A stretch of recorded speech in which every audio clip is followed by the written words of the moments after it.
ബ്രഹ്മാണ്ഡ ചിത്രം കൽക്കി 2898 AD box ഓഫീസിൽ 1100 കോടി രൂപ നേടിയ ചിത്രത്തിൽ പ്രധാനപ്പെട്ട റോളുകളിൽ അന്ന ബെന്നും ശോഭനയും വേഷമിട്ടിരിക്കുന്നു.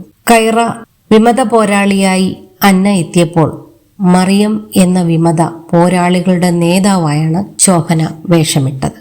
എന്നാൽ സിനിമയിൽ ഇരുവർക്കും കോമ്പിനേഷൻ സീനുകൾ ഉണ്ടായിരുന്നില്ല. ഇതിനെക്കുറിച്ച് സംസാരിക്കുകയാണ് അന്ന ബെൻ ഇപ്പോൾ. ഒന്നിച്ചഭിനയിച്ചെങ്കിലും ആ സീനുകൾ കൽക്കിയിൽ നിന്നും കട്ട് ചെയ്തു എന്നാണ് വനിതാ മാഗസിന് നൽകിയ അഭിമുഖത്തിൽ അന്ന പറയുന്നത്.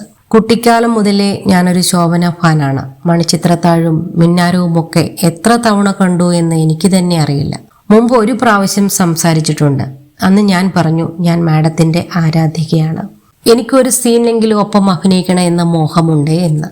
കപ്പേളയിൽ അഭിനയിച്ച കുട്ടിയല്ലേ താൻ, അതിനെന്താ, അവസരം വരട്ടെ, നമുക്ക് ഒരുമിച്ച് അഭിനയിക്കാമല്ലോ എന്നും പറഞ്ഞിരുന്നു. കൽക്കിയിൽ അഭിനയിക്കാൻ ചെന്നപ്പോൾ ഞാൻ ഇക്കാര്യം ഓർമ്മിപ്പിച്ചു.